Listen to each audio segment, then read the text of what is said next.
कहानी के शुरुआत में हम एक फैमिली को देखते हैं जिसमें हस्बैंड का नाम इवान और वाइफ का नाम कैरन होता है। ये दोनों अपने बच्चे के साथ बड़ी खुशी से रह रहे होते हैं। कैरन एक आर्ट गैलरी में काम करती थी तो वहीं इवान एक आर्किटेक्ट था। एक दिन इवान और कैरन दोनों अपने बच्चे के साथ बीच ट्रिप पर घूमने का प्लान बनाते हैं, लेकिन मेन मौके पर इवान को आर्किटेक्चर का अर्जेंट काम आने की वजह से वो अपने फैमिली के साथ नहीं जा पाता। इसलिए अकेले ही कैरन अपने बच्चों के साथ बीच ट्रिप पर घूमने चली जाती है और इवान अपने डॉग के साथ घर पर ही रह जाता है। रात को जब इवान अपने आर्किटेक्ट का जरूरी काम कर रहा होता है तभी उसके घर का बेल बजता है और जब वो दरवाजा खोलता है तो उसे दो लड़कियां बारिश की वजह से भीगी हुई दिखाई देती हैं, जिनमें से एक का नाम बेला और दूसरी का नाम जेनेसिस था। वो इवान को बताती हैं कि हम लोग पार्टी में जा रहे थे, लेकिन अचानक हम रास्ता भटक गए और बारिश के कारण हमारे फोन्स भी भीगकर बंद हो गए हैं। उनकी ये बात सुनकर इवान उसकी मदद करने के लिए उन्हें अपने घर के अंदर आने के लिए कहता है, जहां सबसे पहले वो उन्हें टॉवल्स देता है और साथ ही एक लड़की को आईपैड भी देता है ताकि वो अपने पार्टी का लोकेशन ढूंढ पाए। वो लड़की आईपैड पर सर्च करके देखती है कि उसकी पार्टी का लोकेशन यहाँ से बहुत दूर है, इसलिए इवान उन दोनों के लिए एक कैब बुक करता है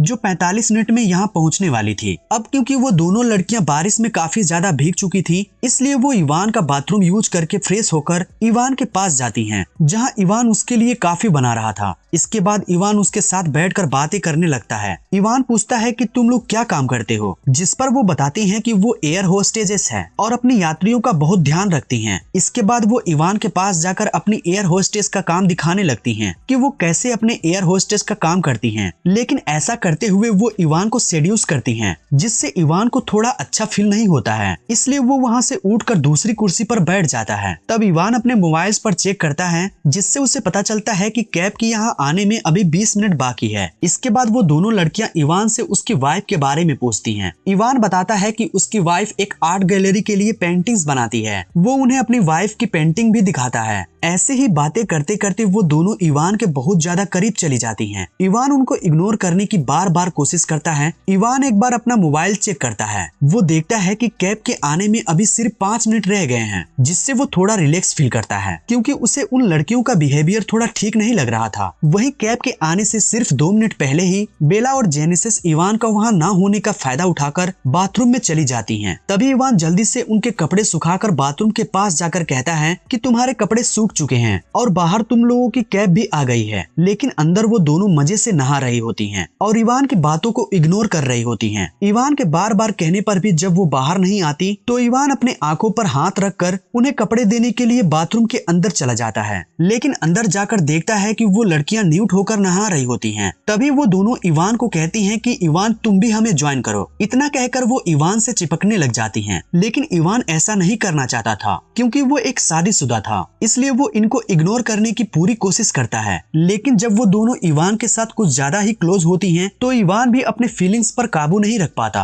और उनके साथ बाथरूम में इंटीमेट होने के बाद बेडरूम में इंटीमेट होता है। वहीं कैब ड्राइवर कुछ देर तक इंतजार करने के बाद वहां से चला जाता है। अगली सुबह जब इवान नींद से जागता है तो उन दोनों लड़कियों को वहां ना पाकर सोचता है कि शायद वो वहां से चली गई हैं। लेकिन तभी किचन से उन्हें हंसने की आवाज आती है। किचन में जाते ही वो देखता है कि उन्होंने किचन का काफी बुरा हाल कर दिया है। तभी इवान को कैरन का वीडियो कॉल आता है और उससे बात करने के लिए वो बाहर चला जाता है। अपनी वाइफ से बात करने के बाद वो अंदर आकर वो गुस्से में उन्हें कहता है कि जल्दी से अपने कपड़े पहनो और मेरे घर से दफा हो जाओ। लेकिन कुछ देर बाद वो देखता है कि वो दोनों अपनी वाइफ के आर्ट्स को खराब कर रही हैं, जिससे अब इवान